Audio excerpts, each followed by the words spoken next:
साधु और चूहा दक्षिण भारत के महिलारोप्य नामक नगर में भगवान शिव का एक प्राचीन मंदिर था।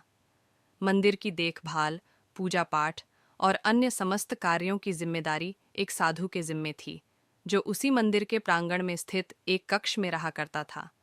साधु की दिनचर्या भोर होते ही प्रारंभ हो जाती, जब वह स्नान कर मंदिर में आरती संपन्न करता और फिर गांव में भिक्षा मांगने निकल जाता। गांव के लोग साधु को बहुत मानते थे, इसलिए भिक्षा में अपने सामर्थ्य से अधिक ही दिया करते थे। साधु भिक्षा में प्राप्त अनाज से स्वयं के लिए भोजन बनाता, कुछ मंदिर में काम करने वाले निर्धन मजदूरों में बांट देता और शेष एक पात्र में सुरक्षित रख देता था। उसी मंदिर के प्रांगण में एक चूहा भी बिल बनाकर रहता था। वह रोज रात साधु के कक्ष में आता और पात्र में रखे अनाज में से कुछ अनाज चुरा लेता।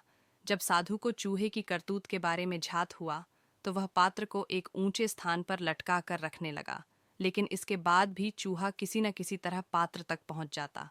उसमें इतनी शक्ति थी कि वह छलांग लगाकर इतनी ऊंचाई पर रखे पात्र तक आसानी से पहुंच जाता था।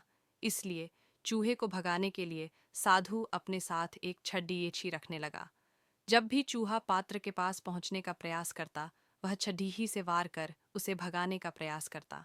हालांकि बहुत प्रयासों के बावजूद अवसर पाकर चूहा कुछ न कुछ पात्र से चुरा ही लेता था। एक दिन एक सन्यासी मंदिर में दर्शन के लिए आए। वे साधु से मिलने उसके कक्ष में गए।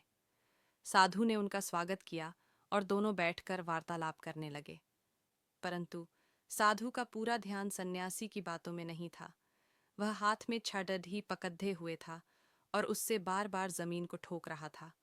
अपनी बातों के प्रति साधु का विरक्त भाव देख सन्यासी क्रुद्ध हो गए और बोले, प्रतीत होता